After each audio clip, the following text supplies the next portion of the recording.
y la cuarta copa aquí en Tandil, pero bueno, así lo ha permitido el Señor y lo vamos a disfrutar.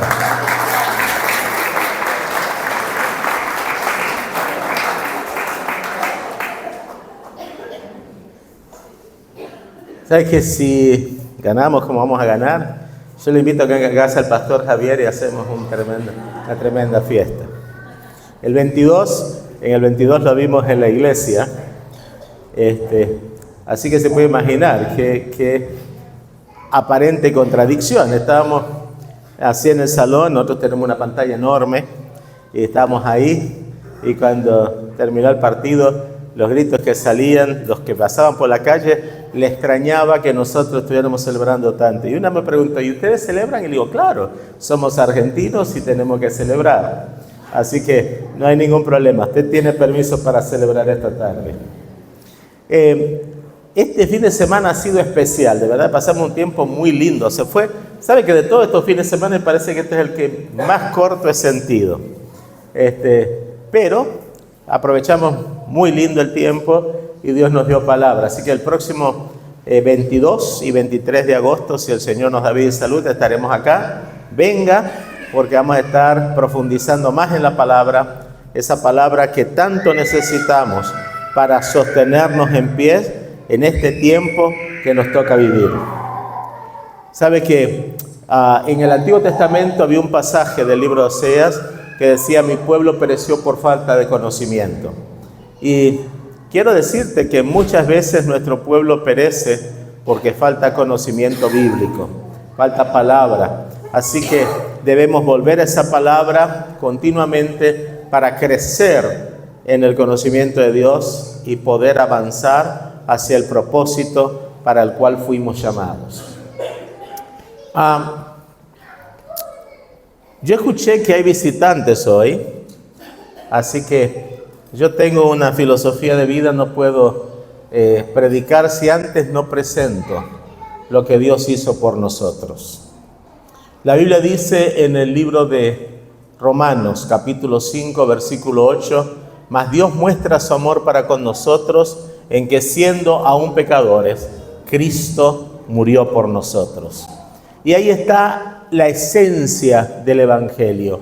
Cristo murió por nosotros. Cuando éramos, ¿qué? Pecadores. La Biblia dice que nosotros, cada cual se apartó por su camino. Y el Señor, el Padre, cargó sobre Jesús el pecado de la humanidad. Tu pecado y el mío fueron llevados a Cristo. Hoy estudiábamos hace un ratito en la escuela dominical, veíamos lo siguiente: la ira de Dios se derramará sobre este mundo sin misericordia. Nosotros los cristianos no vamos a perecer en el juicio final de Dios, porque Cristo en la cruz fue tratado con juicio sin misericordia para que nosotros tengamos salvación y vida eterna. Así que hay alguien acá que puede ser que nunca haya escuchado el Evangelio. Yo quiero decirte, el Evangelio no es doctrina, el Evangelio no es religión, el Evangelio no es ser evangélico. Evangelio es Dios acercándose a la humanidad con el propósito de salvar, de perdonar, de transformar la vida. El Evangelio es Dios que viene a tu vida y te dice: yo he tomado tu lugar para que puedas vivir conmigo para siempre. Y Dios invita a los seres humanos, te invita a vos, me invita a mí a seguirlo. Y nos invita a creer al Evangelio, poner absoluta confianza en lo que Él hizo. ¿Y qué hizo? Él asumió nuestra humanidad, vivió una vida sin pecado, murió en la cruz y llevó nuestro pecado en la cruz. No solamente murió en la cruz, sino que resucitó de entre los muertos. No solo resucitó de entre los muertos, está en el cielo, intercede por nosotros, ha sido entronizado para que vos y yo nos sentemos con Él en los lugares celestiales. Cristo volverá por nosotros. Ese es el Evangelio. Quien cree absolutamente de todo corazón esta palabra, la Biblia dice, tiene vida eterna.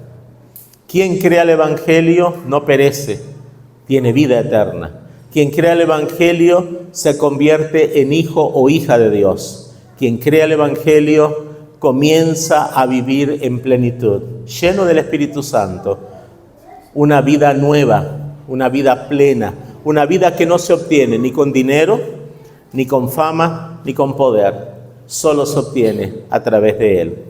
Y esta mañana Dios está aquí y te invita y te dice: cree al Evangelio.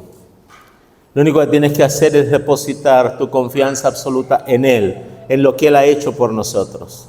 Y el resto Él lo hará. Él perdonará tus pecados, no importa lo que hayas hecho en tu vida. Puedes ser la peor de las personas. Yo te tengo buenas noticias. Para Dios no hay nada imposible. Él puede cambiar tu vida, puede cambiar tu historia, puede cambiar tu familia, porque Él tiene poder de salvación para todo el que cree. No importa cómo estés, seas rico o pobre, seas encumbrado o seas humilde, Él tiene un proyecto para tu vida.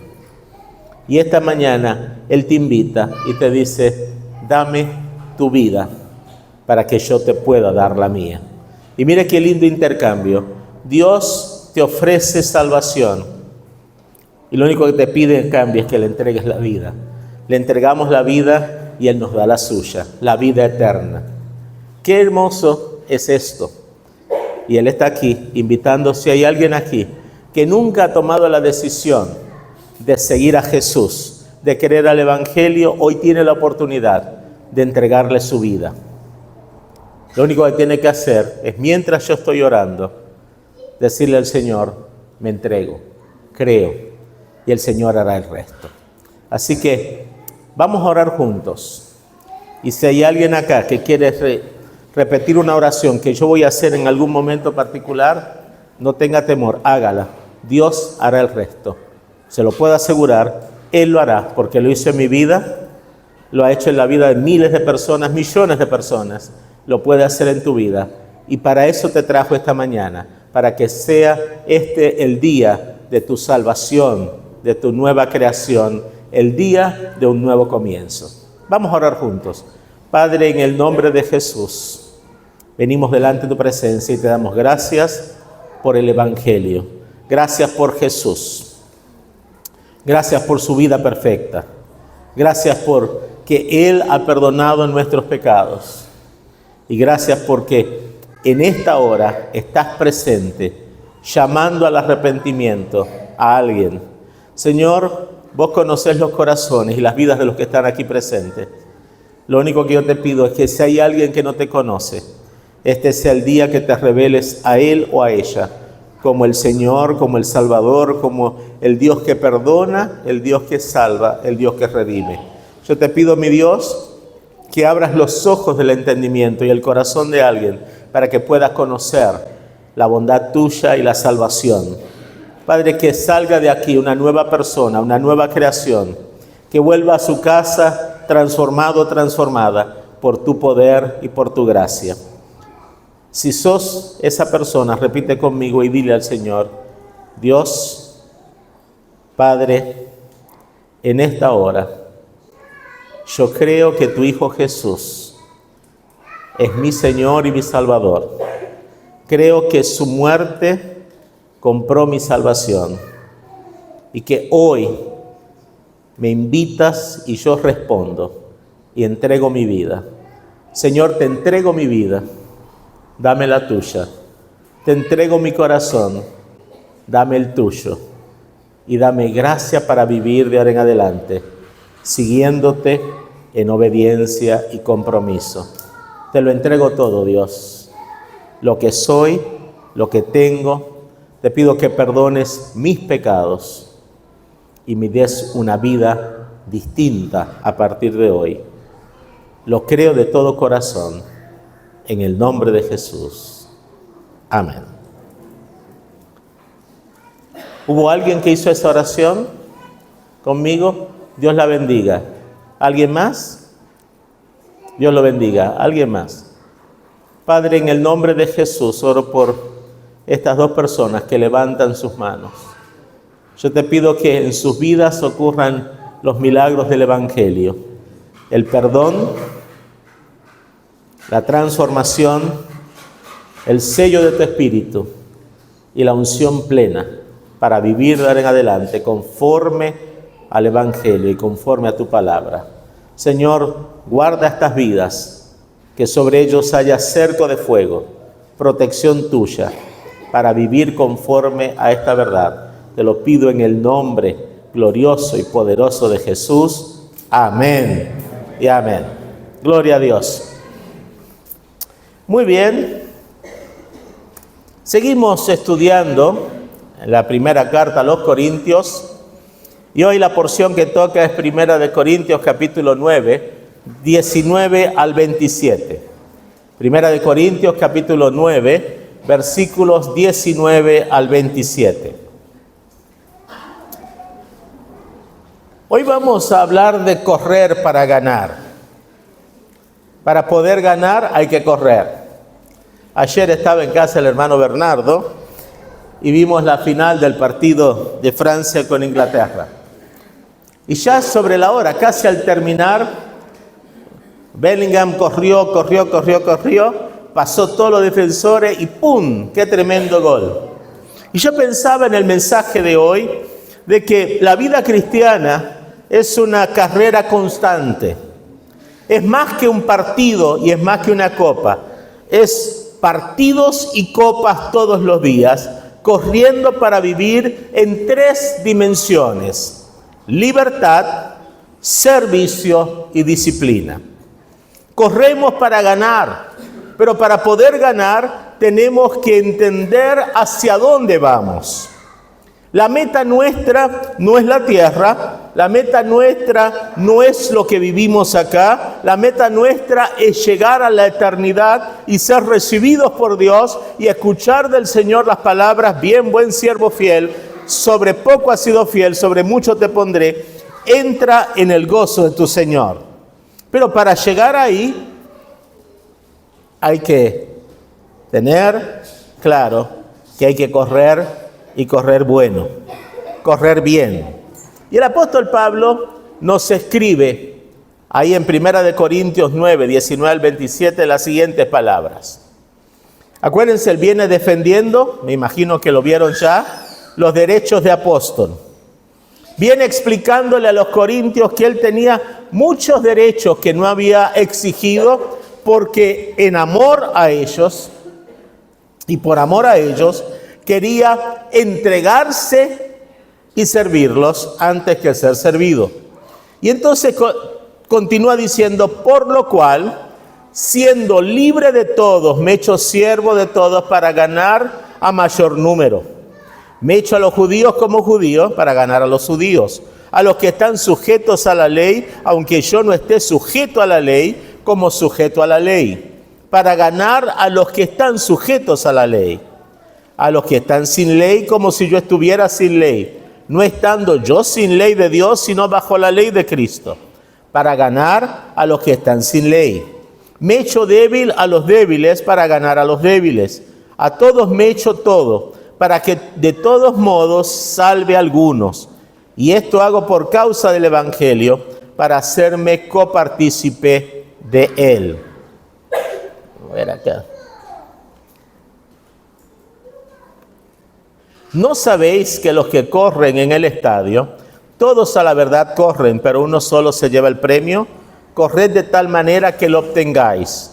Todo aquel que lucha, de todo se abstiene. Ellos a la verdad para recibir una corona corruptible, pero nosotros una incorruptible. Así que yo de esta manera corro, no como a la aventura. De esta manera peleo, no como quien golpea el aire, sino que golpeo mi cuerpo y lo pongo en servidumbre, no sea que habiendo sido heraldo para otros, yo mismo venga a ser eliminado. Así que Pablo se jacta de ser un hombre libre, y en verdad lo era. ¿Por qué era libre? Porque todos los que estamos en Cristo somos gente libre. Hemos sido libertados del pecado, hemos sido libertados del mundo, hemos sido libertados de las garras de Satanás, somos libres para vivir una vida plena con Dios. Sin embargo, Pablo nos habla de que él utiliza su libertad para servir, para evangelizar, para dar a conocer el mensaje de Dios a todo tipo de persona. Ahí en el verso 19 dice, me he hecho siervo de todos para ganar a mayor número. Y Pablo, frente a los corintios, se defiende. Y dice, aunque él es libre y tiene derechos como apóstol, renuncia a esos derechos. Si lo vieron la semana pasada, me imagino, renuncia a esos derechos voluntariamente. Y su meta no es ser cómodo, sino ganar el mayor número de personas para Cristo. Yo quiero decirte qué tremendo es ser libre de esa manera. La mayor parte de nosotros, al pensar en libertad, piensa en una experiencia en la cual no tengo a quien rendir cuentas. Pero Pablo, cuando piensa en libertad, piensa en servicio, en estar dispuesto a tomar decisiones que le permitan a otras personas encontrar salvación. Qué profundo esto, porque fíjense en esto. Pablo, ¿qué hace? Bueno, Pablo tiene derechos, pero pone esos derechos a un lado y los rinde para que las personas que no conozcan el Evangelio puedan conocerlo. Tiene una misión. ¿Y cuál es la misión? Acercarse a otras personas en su contexto, en su situación, no discriminándolos, sino ofreciéndoles salvación y vida eterna. En los versos 20 y 21 dice, a los judíos me hice como judío, a los débiles me hice débil, a todos me he hecho de todo, para que de todos modos salve a algunos. Y aquí hay tres principios que encontramos. Primero encontramos a un hombre flexible, que se adapta a cada persona sin perder de vista el Evangelio. Era flexible en lo cultural y religioso, pero no era flexible en lo esencial. Qué buena esta estrategia misional de Pablo. Vamos a ver qué hacía Pablo. Llegaba una persona de abstracción judía que vivía bajo el sistema legal mosaico y él respetaba la posición de la persona, no le criticaba, le presentaba a Cristo. Y qué bueno sería que nosotros aprendamos de Pablo a ser flexibles en lo cultural y en lo religioso muchas veces. A las personas que tienen otras ideas, respetarlas. Tomar de lo nuestro y darles, sin atacarlos. Porque eso es lo que hacía Pablo. Ahora, cuando tenía que ser defensor de la libertad cristiana, también lo hacía. Es decir, Pablo era un hombre flexible, pero no era flexible en lo esencial, sino que se mantenía en el Evangelio.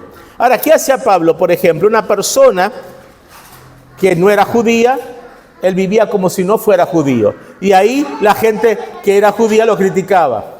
Pero a él no le importaba la crítica, no le importaba que otros dijeran, Pablo no observa la ley, porque él dice, no es que yo viva sin ley, yo estoy bajo la ley de Cristo. Es decir, Pablo no era nosotros le diríamos en teología, un antinomiano. No era que él no quería la ley, sino que vivía bajo otra ley. No vivía bajo el sistema mosaico, vivía bajo la ley de Cristo, el sermón del monte, la enseñanza de Jesús. Pero aún así, vivía como un gentil para alcanzar los gentiles. Vivía como un judío para alcanzar a los judíos, porque su pasión no era vivir de cierta manera, sino su pasión era ganar a todos por el Evangelio. Qué lindo sería si nuestra pasión fuese esa. ¿Usted se imagina qué pasaría en Tandil si ustedes y yo fuésemos gente apasionada como Pablo, con una visión de que al que no conoce lo trato de una manera, al que conoce lo trato de otra manera, pero con un propósito, ganarlo para Cristo? Identificarme con la necesidad de la gente, identificarme con su contexto y darle a conocer el Cristo que está presente en cada contexto y que en cada contexto puede hacer lo que nosotros no podemos hacer, dar salvación y vida eterna. Tenemos que revisar a veces nuestras estrategias evangelísticas y comenzar a ver a la gente cómo está y quiénes son. Yo tengo muchos amigos de confesión judía. ¿Y qué hago con ellos? ¿Los discrimino? No. Hablo de ellos de tú a tú. Hablamos de la Torá, hablamos de los mensajes de los profetas, del Nevitim y todo eso. Y cuando me dicen cuál es la diferencia, entonces le presento a Cristo. Cuando me casé, tuve el privilegio de irme de luna de miel, entre otros lugares, a Marruecos. Y, claro, cuando llegamos a la frontera, el guía me vio llenando mis papeles de inmigración y me dice, no puede poner que es ministro evangélico. Y le digo, ¿y qué pongo? No sé, pongo otra cosa, pero no lo van a dejar entrar. Hace otro trabajo y yo soy profesor, mi esposa también, bueno, pongan profesores. Así que llenamos los papeles y llegamos ahí. Pero claro, el grupo que yo iba eran todos españoles. Y algunos brasileños y otros, creo que un matrimonio argentino. Éramos todos latinos y entonces empezamos a hablar. Y en un momento dado, un muchacho andaluz bien simpático me dice, ¿y qué haces para vivir? Y le digo, yo soy ministro evangélico. ¿Ministro evangélico? ¿Y qué es eso? Entonces le expliqué que era ser ministro evangélico. Y me dice, ¿y crees en la Trinidad? Sí. ¿Y crees en la Virgen? Y le digo, sí, pero no la adoro. Fíjense que la estrategia evangelística es así. Él me preguntó, ¿creo en la Virgen? Claro. La Biblia dice que Jesús nació de una virgen, así que no puede decir no. Pero le dije a renglón seguido, pero no la adoro. Después me hizo otras preguntas. Me dice, ¿y rezas el rosario? Y le digo, no, porque yo hablo con Dios como estoy hablando contigo. Y me dice, me interesa mucho eso. Así que yo cada oportunidad que tenía con el muchacho andaluz hablaba. Pero, acuérdense, estoy en Marruecos hace 39 años. Y se le ocurre gritar un día que iban a comer, ¡ministro! Y yo, ¡ay Dios! Me van a mandar al... Mi esposa me miró y yo fui corriendo. ¿Qué pasa? Él se llama Santa Ella. Digo, ¿qué pasa, Santa Ella? Me dice, pues hay que orar. Ay. Y oramos con él. Pero ¿qué sucede? En una ciudad que se llama Fez, hay un lugar que se llama La Medina, y para entrar ahí hay que ir con un guía para que te explique la historia, porque es una ciudad muy antigua. Y nos tocó un erudito como guía, el doctor Alawi. Y entonces en un momento dado me dice, me dijeron que usted sabe mucho de religión. Dije, a la fresca. Y le digo, no sé tanto como usted, porque a mí me habían dicho que tenía 2 doctorados. Entonces le digo, no tanto como usted, pero sé algo de religión. Y me dice, me gustaría hablar con usted. Y le digo, ¿cómo no? Así que en el almuerzo me puse a hablar con el musulmán. Y él quería saber cuál era la diferencia entre un musulmán y mi fe. Me dice, ¿toma alcohol? Le digo, muy poco. Y ahí seguimos hablando y me dice, a ver, ¿y cuando usted ora, usted repite oraciones o las hace del corazón? Y le digo, no, lo que surja de mi corazón hablo con mi Dios. Y empezamos a conversar, hasta que me preguntó, bueno, ¿y para quién es Jesús para usted? Ahí no podía pasar, le expliqué quién era Jesús para mí. Se quedaba pensando y decía, pero que usted puede estar seguro que ese es su Salvador, Él es mi Salvador. Digo, pero me dice, pero solo Dios salva. Y le digo, claro, y usted tiene razón, porque solo Jesús es Dios. Ahí el otro ya estaba. Pero seguimos conversando y le puse el Evangelio. ¿Qué hizo Dios con eso? Yo no sé. Pero lo importante es que traté, y el tiempo que estuvimos en Marruecos no tomé nunca alcohol. No porque yo pensara que era malo, pero que ese hombre me estaba viendo y yo quería que él viera una identificación con su cultura para poderlo alcanzar. Y yo quiero decirle, mi hermano, necesitamos ser más flexibles para poder ganar a la gente que necesita de nuestra, ¿qué cosa? De nuestro mensaje. Se pierden. Yo le decía hoy a mis hermanos, el mundo va a pasar la prueba más grande, la ira de Dios sin misericordia. Y ninguna persona que cree en Cristo pasará por esa experiencia. Pero los que no creen en Cristo pasarán por la experiencia de encontrarse con Dios en juicio sin misericordia. Pero ¿por qué no anunciar a cada persona como Pablo la oportunidad de salvación desde su contexto? Ahora, Pablo sabía que el Evangelio demanda flexibilidad, porque Dios mostró flexibilidad al enviar a su Hijo en carne de pecado, semejante a nosotros. Y por eso Él se hacía todo a todos, con el propósito de predicar el Evangelio. Y debemos nosotros imitar a Pablo. En tu trabajo hay gente que necesita que le digas quién es Jesús, acercándote a su contexto, a su problema, a su necesidad básica. En tu trabajo, en tu vecindario, entre tus parientes y en la familia, hay gente que necesita que te acerques no desde una posición de juicio, sino desde una posición de siervo o de sierva, en la humildad del Evangelio, para que puedan participar del Evangelio. Ahora, Pablo no solamente se mostraba libre, sino que era libre. Es decir, no quería que la gente pensara que él era siervo de ellos, sino libre para administrar sus vidas. Y nosotros necesitamos mostrar libertad, pero también humildad. Humildad para que la gente no se sienta atacado por nosotros, sino confrontados con su necesidad básica, que es el Evangelio.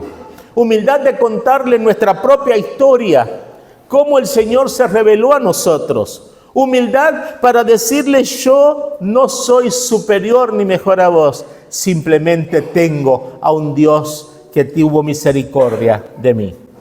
Si hiciéramos esto, mucha gente sería parte del reino, porque el mundo necesita la flexibilidad de Pablo para poder alcanzar salvación y vida eterna. Ahora bien, la otra imagen que el apóstol nos da es una imagen todavía más fuerte. La libertad del Evangelio nos da una carrera que exige propósito y disciplina para poder llegar hasta el final. Cambia la imagen, ya no es el del hombre flexible, ahora es el del atleta comprometido, que tiene una visión, entrenarse, dominio propio, una meta clara, llegar a recibir la corona incorruptible. Los versos 24 al 27 nos muestran a un Pablo que dice que hace tres cosas: corre, se abstiene y se autodomina. Cada uno de nosotros debiera pensar cómo está corriendo la carrera. Vamos a mirar al que corre. Para que Bellingham ayer pudiera correr y hacer el gol, me imagino que se entrenó bastante. Tal vez desde niño. Aprendió a correr, aprendió a ejercitarse. Me imagino que va al gimnasio varias horas todos los días. ¿Sí o no? Así que un atleta es una persona que tiene un compromiso con su vida de tal manera que hace lo necesario para mantenerse en forma. Buena alimentación, ejercicio, disciplina, duerme bien. Yo estaba leyendo que los jugadores de la selección por reglamento tienen que dormir, escuchen bien, entre 7 y 9 horas. No le permiten, como diríamos nosotros, el desvelo. ¿Por qué? Porque si usted no duerme bien, no descansa bien, no come bien, no puede rendir bien. Y ellos necesitan rendir. Hoy tendrán la prueba de su vida. Tendrán que enfrentarse a otro equipo que también tiene las mismas reglas para poder ver quién se lleva esa copa. Ahora, nosotros tenemos que entender que tenemos que disciplinarnos para la carrera cristiana. Tenemos que correr de tal manera que pensemos, yo voy a llegar a esa copa no mundial, sino universal. Voy a tener la corona de vida incorruptible, pero por ello necesito trabajar todos los días, abstenerme de lo malo, dominar mi cuerpo y mi mente para servir a Dios. ¿Cómo lo hago? ¿Cómo puedo correr? ¿Cómo puedo abstenerme? ¿Cómo me puedo dominar? Para correr bien, necesito practicar bien. ¿Practicar qué? Practicar disciplina espiritual, oración, palabra, ayuno, servicio, mayordomía, entrega, adoración. Continuamente estar cerca de aquel que me salvó por gracia y misericordia. Pero también me tengo que abstener de lo malo, de aquellas cosas que me pueden hacer que aumente de peso espiritual. El apóstol, el autor de los Hebreos, en el capítulo 12, dice que debemos correr despojándonos de todo peso que nos asedia y del pecado, de tal manera que con los ojos puestos en Jesús lleguemos a la meta. Tengo que despojarme de lo que no sirve, de aquellas cosas que me impiden crecer. Los otros días hablaba, desde otro contexto, me tengo que despojar de la murmuración, me tengo que despojar del chisme, me tengo que despojar de aquellas series y programas de televisión que no me permiten crecer. Me tengo que despojar de la pereza espiritual. Me tengo que despojar de aquellas cosas, de la preocupación malsana por el dinero, por el trabajo, por la familia. Tengo que ponerme en forma y para eso me tengo que abstener de lo que no me permite correr bien. Fíjate que,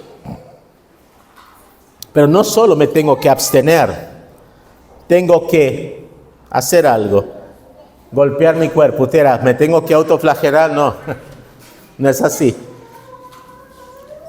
¿Qué hace un buen atleta? Muchos de ustedes son atletas, se le nota en su cuerpo que son atletas. Yo no, pero yo sé que muchos de ustedes son buenos atletas. Un buen atleta hace ejercicio hasta que le duela. Y sigue haciendo ejercicio hasta que le deja de doler, ¿no es así? Es decir, ¿usted cree que a los primeros días un atleta no le duele el cuerpo? ¿Alguien que va al gimnasio por primera vez, no le duele todo? Durante la pandemia, para no volvernos cucú, mi hija dijo, bueno, aquí todos haremos ejercicio a las 6 de la tarde todos los días. Y claro, ella se buscó unas rutinas para, ella es jovencita, para ella y para nosotros los viejos también. Claro, después de un rato de hacer los ejercicios que ella hacía, mi cuerpo no se sentía bien. Al otro día, cuando me levanté, que di el primer paso, algo me pasa. Me dolía todo. Pero, ¿por qué me dolía todo? Mis músculos se estiraron. Estaban resentidos por el ejercicio, pero no era para mal. ¿Sabe qué pasó? Después de 2 o 3 días dejó de doler. Y entonces dijo, papá, hay que aumentar la frecuencia y hay que aumentar el nivel de ejercicio y de esfuerzo. Cada uno de nosotros conoce su cuerpo espiritual y sabe dónde está el dolor, qué es lo que te duele, dónde debes ajustarte con Dios. ¿Y qué debes hacer? Es ahí donde tienes que practicar dominio. Es ahí donde tienes que decir, esto no me conviene, aunque me duele, lo dejo, rompo con esto, porque yo quiero correr bien. ¿No te parece? Y hay que correr bien. Esa amistad a lo mejor la tengas que dejar. Esa costumbre a lo mejor la tengas que dejar. Ese entretenimiento lo tengas que dejar. Pero no porque Dios sea malo, sino porque Él quiere que tu vida refleje su gloria. Y para eso tienes que hacer 3 cosas. Correr, abstenerte y dominarte. Ahora, ¿cuáles son los 3 llamados que Dios nos hace hoy. Quiero predicar cortito, así ustedes se van tranquilos, comen bien, descansan, no les veo un síncope más tarde. ¿Cuáles son las 3 cosas que Dios nos pide hoy? 1, vivamos libres para servir. Servir a otros, en su contexto y en su necesidad. Humillarnos a la necesidad del otro, para que los otros puedan conocer a Cristo. Acercarnos a las personas donde están, sin comprometer la verdad, pero con el propósito de ganarlos. Y 3, vamos a disciplinarnos, porque la disciplina nos permitirá seguir en carrera hasta el día que estemos con Cristo en gloria.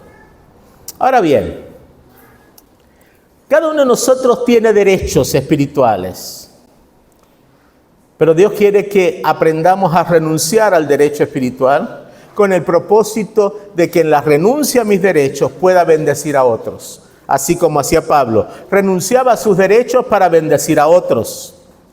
Construyamos puentes. Escuchemos a la gente, adaptémonos para acercarnos a los otros con el Evangelio sin diluirlo. Entrenemos nuestra vida, cultivemos las disciplinas espirituales, corramos la carrera cristiana con propósito. No seamos de los que golpean al aire, sino que golpean el saco de entrenamiento. Y fíjate una meta: estar con Él. Vive pensando el día en que el Señor te llame a su presencia. Vive pensando el momento cuando lo veas cara a cara y te diga: bien, buen siervo fiel, sobre poco has sido fiel, sobre mucho te pondré. Entra en el gozo de tu Señor. Si nosotros vivimos así, entonces vamos a correr de tal manera que vamos a obtener el premio del supremo llamamiento de Dios en Cristo Jesús. Ahora bien, esta palabra tiene 3 audiencias en mente.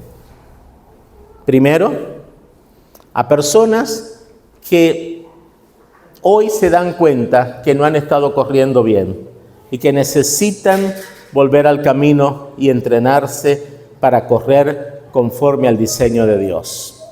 No te vayas de acá sin hablar con Dios y decirle: Señor, yo quiero correr bien, dame gracia para correr bien. El segundo grupo de personas para quien este mensaje tiene algo especial es para aquellos que quieren compartir el Evangelio y no saben cómo hacerlo. ¿Saben qué? Es fácil. Acércate a la gente con humildad.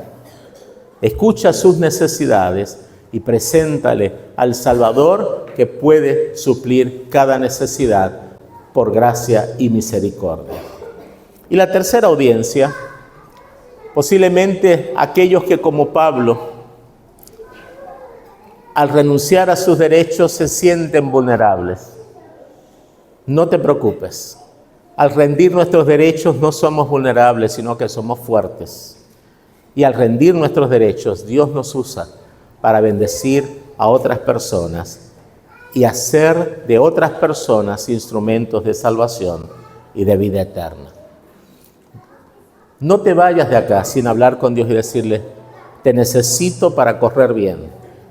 Te necesito para darte a conocer. Te necesito, Señor, para vivir una vida significativa en un mundo complejo como el que vivimos. Que Dios te bendiga, te guarde, es mi deseo y mi oración. Oramos juntos. Señor, has dado palabra y nosotros queremos responder. Muchos de nosotros, al escuchar esta palabra, hemos sido desafiados en algún aspecto y hoy respondemos al desafío. Vos conocés cada corazón. Yo solo te pido que nadie se vaya de acá sin tomar una decisión espiritual. Sea cual sea el tipo de decisión, que no se vaya sin entregarte algún aspecto de su vida en tus manos. Señor, si hay alguien que está corriendo sin propósito, llévalo a correr conforme al diseño tuyo. Si hay alguien que no sabe cómo acercarse al perdido, dale hoy gracia y muéstrale la humildad que necesita para, en el contexto de cada situación, ministrar vidas. Señor, si hay alguna persona aquí que necesita romper con cosas que no le permiten correr bien, que hoy sea el día del arrepentimiento, sea el día del cambio de conducta, sea el día de la renuncia voluntaria. Señor, que no se vaya de este lugar si no conoce, si no tiene una experiencia con vos y cambia algo en su vida. Señor, te damos gracias porque estás en medio de nosotros. Y yo sé que tu Espíritu está ministrando corazones en este momento. Habla, queremos escucharte. Habla, queremos decidir. Señor, llévanos a tomar decisiones que sean santas conforme a tu diseño. Señor, si hay alguien aquí enamorado o enamorada del mundo, de sus deleites y placeres, vuélvelo a entender que te necesita supremamente. Muéstrale, Señor, a cada uno de mis hermanos y hermanas que el camino está en seguirte en obediencia, en compromiso. Sí, Señor, háblanos a nuestra necesidad particular, Señor. Queremos escucharlo y queremos tomar decisiones que te agraden. Sí, Señor, gracias por este momento. Despídenos en paz, en bendición. Que lleguemos bien, que tengamos una tarde plena y bendecida. Te lo pedimos en el santo y bendito nombre de Jesús. Amén y amén.